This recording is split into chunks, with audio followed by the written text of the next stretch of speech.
દાહોદ જિલ્લાના સંજેલી ગામે માંડલી રોડ પર આવેલી સરકારી અનાજની દુકાનમાં ગેરરીતિ થતી હોવાનો રાશન કાર્ડ ધારકોનો આક્ષેપ છે। આ સસ્તા અનાજની દુકાનમાં નિયમ મુજબ મળવાપાત્ર અનાજ કરતાં ઓછું અનાજ આપતું હોવાની પણ ફરિયાદ ઉઠી। વિધવા મહિલા અને તેના પુત્રનો આક્ષેપ છે કે અમને ઓછું અનાજ આપવામાં આવે છે। રજૂઆત છતાં દુકાનદારે મળવાપાત્ર અનાજ ન આપતો હોવાનો દાવો છે। સસ્તા દુકાનદાર સામે વિરોધ નોંધાવવા માટે વિધવા મહિલા પોતાના માથા પર અનાજનું પોટલું મૂકીને મામલતદાર કચેરીએ પહોંચ્યા હતા। અધિકારીઓને તેમણે રજૂઆત કરી। અરજીમાં જણાવ્યા અનુસાર નિયમ મુજબ 20 કિલો ચોખાની પાવતી કાપવામાં આવે છે, પરંતુ વાસ્તવિકતામાં માત્ર 18 કિલો જ ચોખા આપવામાં આવે છે। એવી રીતે 15 કિલો ઘઉંની પાવતી સામે માત્ર 13 કિલો જ ઘઉં આપવામાં આવતા હોવાનો આક્ષેપ ઉઠ્યો છે। મને 20 કિલો ચોખા મળે છે, 15 કિલો ઘઉં મળે છે।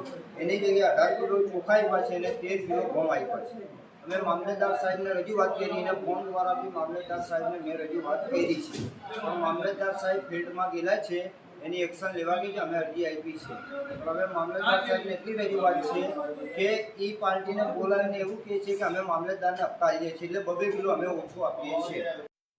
બે તરફ જિલ્લા પુરવઠા અધિકારીએ આ અંગે કહ્યું કે રાશન કાર્ડ ધારકની ફરિયાદના આધારે મામલતદારે તપાસ હાથ ધરી। તપાસ બાદ જવાબદારો સામે કાર્યવાહી કરાશે। અત્રેના દાહોદ જિલ્લામાં સંજેલી તાલુકામાં જે એક વિધવા બહેન છે, એમનો એક વિડીયો વાયરલ થયો હતો। અનાજનું પોટલું મૂકી અને મામલતદાર ઓફિસે આવ્યા હતા।